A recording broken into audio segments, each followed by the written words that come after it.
because absolutely no one asked for it, here are my top 10 MCU movies on this video from Bronzeville Comics.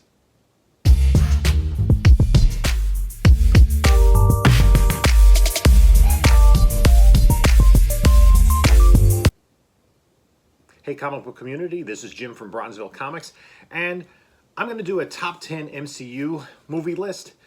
This was started recently by Pressable Defects, and a bunch of YouTubers have been taking up the challenge to list their top 10 MCU films as of November 2021, after the release of Eternals and before the release of Spider-Man No Way Home. It's really tough list to get narrowed down to just 10 films. I've been more of a DC guy my entire life, but these Marvel films really grow on you pretty quickly, and the interconnectedness of them is something quite amazing. And we're going to start off at number 10 with the first movie that brought these franchises together, and that's Avengers. Directed by Joss Whedon, it brought together Iron Man, Captain America, Thor, The Incredible Hulk. For good measure, we added Black Widow and Hawkeye. And it brought the comic books to life. What Marvel was successful at in the comic books in the 60s is bringing the characters together and crossing them over. They did so in the movies. And the sheer audacity at the time to take these different projects, slowly build them, and then bring them all together and even expand on that was something that no one, certainly no one at Warner Brothers, could have thought of at the time. And the movie is just a great deal of fun. It brings these different characters who've all been individually established together with their individual personalities and foibles. We get Mark Ruffalo as Hulk for the first time. We get the dynamic between Tony Stark and Steve Rogers, and we get the taste of what's to come. Number 9 on the list, Spider-Man Far From Home. The first movie after Endgame. Tom Holland returns as Peter Parker. And one of the things that I think the Marvel movies do really well is hit the personal beats, the familial relationships.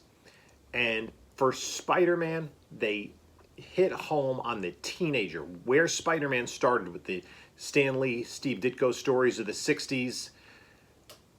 This confused kid who really is using Spider-Man as an outlet for like the things he can't control in life. And then Spider-Man makes it worse, but he has that responsibility of being the hero in him. And what Far From Home does in building on the characters that we saw in Homecoming, the burgeoning relationship with MJ, and I love the locales. I thought Mysterio was a great villain. It was a great twist that they brought in the original Iron Man film and the Peter Billingsley character, who had been yelled at by Jeff Bridges in the first film about Tony Stark building it in a cave with a box of scraps, and weaving that all together.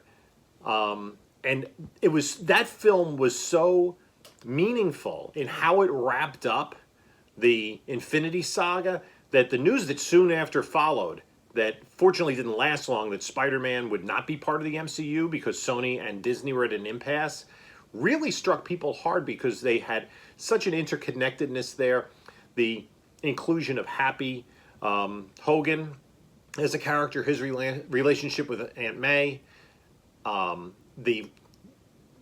the use of all of the high school friends who we are familiar with as characters from the comics, that really, I really enjoy the Spider-Man films. Number 8, the one that came first, Iron Man. The first film in the MCU that you got Robert Downey Jr., who was a well-known actor that was perfect for the part.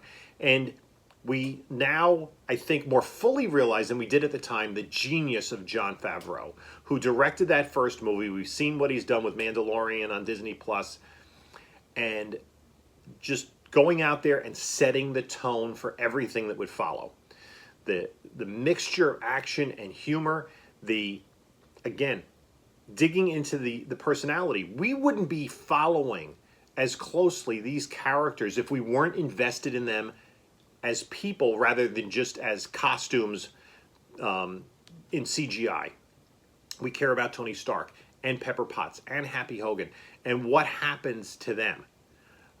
So Iron Man is one of those things, as you start going through films, you get through Endgame and you're like, I have to watch Iron Man again. Number 7 on the list, the only film in the MCU that's been nominated for Best Picture at the Academy Awards, and that's Black Panther. The Ryan Coogler film, which showed us the world of Wakanda, brought this character, Black Panther, to life. Chadwick Boseman so wonderfully embodied the character that he's literally irreplaceable as T'Challa. And really set the tone, a whole generation of new comic book fans falling in love with that character and taking Black Panther from a character who was a constant presence in Marvel Comics to one of the A-list characters in their stable. The only thing I have with Black Panther is, for a society that's as advanced as Wakanda, is like hereditary rule and rulership by, combat really the best way to run a society? It just seems a little, not like the best political system they could come up with. I also loved, which I often do in Marvel movies, the use of locales when they went to Korea. That was just wonderfully done. One of the movies that didn't make the list for me was Captain America Civil War. The airport in Berlin. They just make the locale an integral part of the story. Number 6 on the list is Guardians of the Galaxy, the original one, where we were introduced to this ragtag group of misfits that were established in the comics, but were really tertiary characters. As is said in the movie, I'm Star-Lord. Who? No, most of the audience did not know who these characters were, but James Gunn did such a wonderful job in creating distinct personalities for each of them and wonderfully mixing the interplay amongst them. The soundtrack is amazing. Although, I will say that Guardians of the Galaxy Volume 2 with Brandy and Father and Son on the soundtrack might have a slight soundtrack advantage. But the original, the use of music just to punctuate the scenes, to bring out the personalities of the characters, really did a great job, and it established the Marvel Cosmic Universe. The Xandarians, the Nova Corps, and so many things that are going to be built on as the MCU moves forward. The Guardians, just a fun ride from beginning to end, and getting to know those characters, and again, getting to care about the characters and their relationships with each other really brings it home. We move to number 5 on the list is SpiderMan Homecoming. I think this is higher on the list than a lot of people have, but I really love this film. We've been waiting for Spider-Man, and Tom Holland is the perfect Spider-Man. I mean, Tobey Maguire was great, but having him in high school, still trying to figure it all out, and in this film, trying to, figure out girls and go to the junior prom, or I guess it would be homecoming, right? That would be the dance he was going to. And then, the girl you go to with her father is a supervillain. Michael Keaton was great in the role. Everybody was outstanding. Again, the locales, New York City was part of that film. As he's running through Queens, trying to go from the party to the problem, to find the bad guys, just was a wonderful sequence, and it really brings the characters down to earth. Spider-Man, for the most part, even though, as Nick Fury would say, you've been to space, is an earthbound hero. He's a friendly neighborhood Spider-Man, especially at this point in his career. And I think there was just a great job done of him, the superhero aspect, but then having to balance everything else and be a high school student at the same time. Just hit a great note with me. Number 4 on the list, Captain America, the First Avenger. This was not the first film in the MCU, but it was in terms of what came out, but it is the first chronologically, and it did a lot to set in motion the whole story arc leading up to Endgame. Most of it was pretty familiar, as they took a lot of story elements from the comic books. Peggy Carter didn't play as big a role, in the comic books back in the day, and certainly in the 1940s, but the comic book accurate costume with the original shield and Cap punching Hitler and the explanation for that, the introduction of the Howling Commandos, the Howard Stark's involvement in it, the way that they established the origin was so accurate from the comic books. That was appreciated, but there's still surprises. The Red Skull was a great villain, and building on a lot of the mythos surrounding the mysticism that the Red Skull was employing, and then, of course, the relationship with Peggy. That is at the heart of it. And that final sequence where he's going down in the ice, and again, I'll say this, I've said this before, I don't think on this channel, it's so reminiscent. There's a 1946 movie, A Matter of Life and Death, directed by the great Michael Powell, starring David Niven and Kim Hunter, and it's a mirror of that scene. There's a lot of similarities between the two. So even if you just see it on TV and watch the first 10 minutes of the movie, if you get hooked, you get hooked. But you got to like old movies, which I do. There's a lot of Cap and Peggy that you'll see in there. Now we move to our top three, and the bronze medal position is Avengers Infinity War. Bringing everything together after a decade, all the characters from all the properties, and weaving this complex story where really Thanos is the center of it, and how he acquires what he needs to complete all the stones in the Infinity Gauntlet.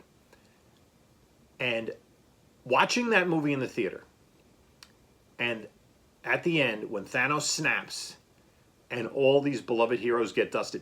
Now, in your mind, okay, yeah, there's a Black Panther 2, there's a Spider-Man 2, they're going to come back.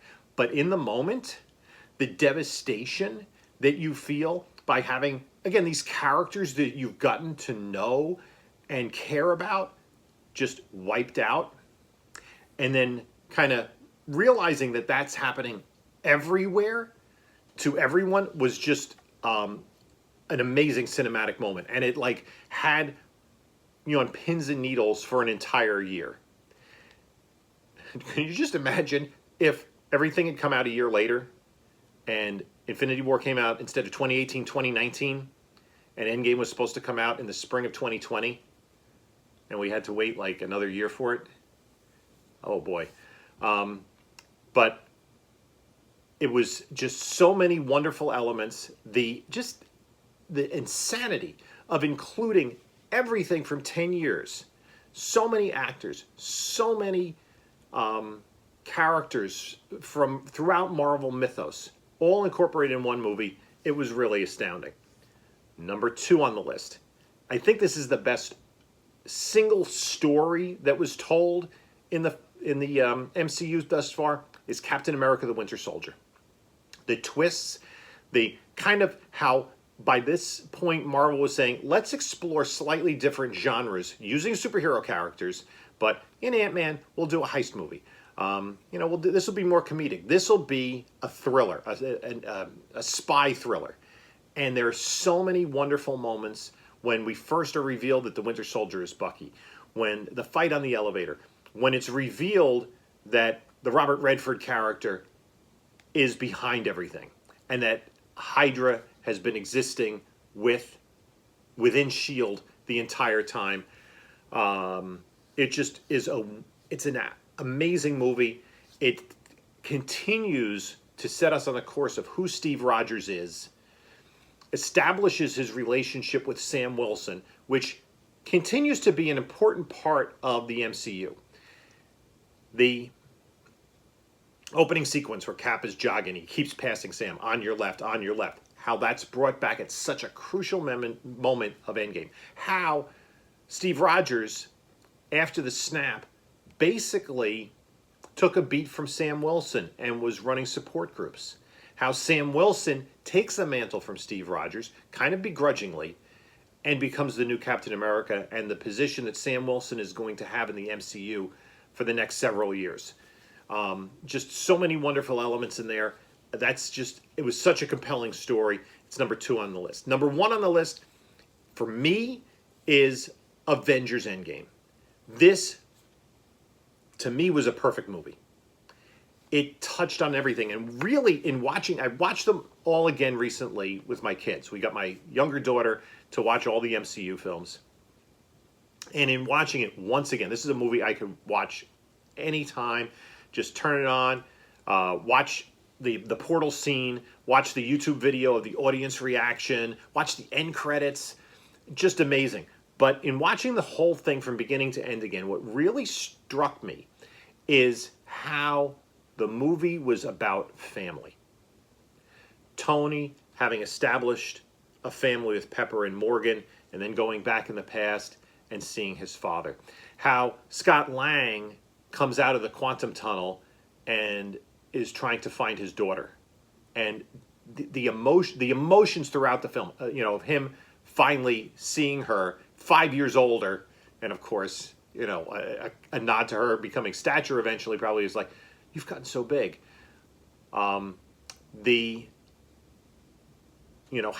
If you watch Scarlett Johansson's performance throughout the film, she's the emotional thread throughout that film. Obviously, Hawkeye, how he is just devastated by the loss of his entire family. And that moment when the Hulk snaps everyone back and his phone rings. And that's really the realization you get that we were successful in bringing it all back. Thor, what he lost.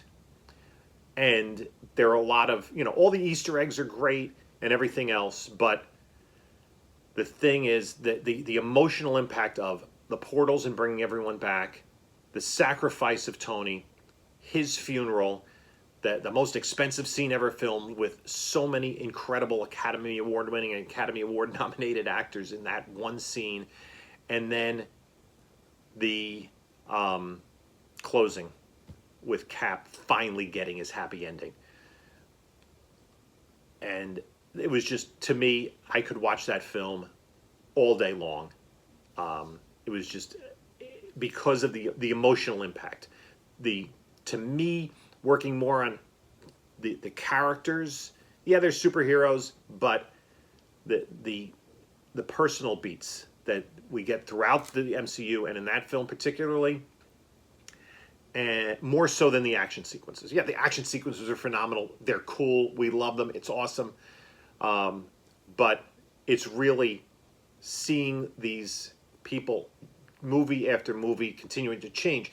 And when you get finished watching with Endgame, you want to watch all the MCU movies over again because they give them further context and further meaning.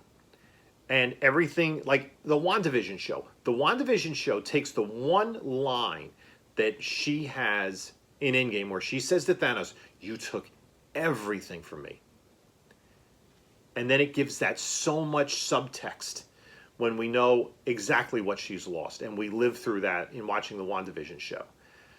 So, Endgame, it was just the perfect bow on the first 3 phases of the MCU, the first 11 years, and it makes all of the other movies much more rewatchable, which is a great marketing ploy on Marvel's part because, you watch that now, okay, I want to see Tony have a hamburger. I want to see, I even want to see Thor the Dark World, Thor with his mom. I want to see, all these different pieces throughout the MCU that are all wonderfully tied together in that last film of Endgame.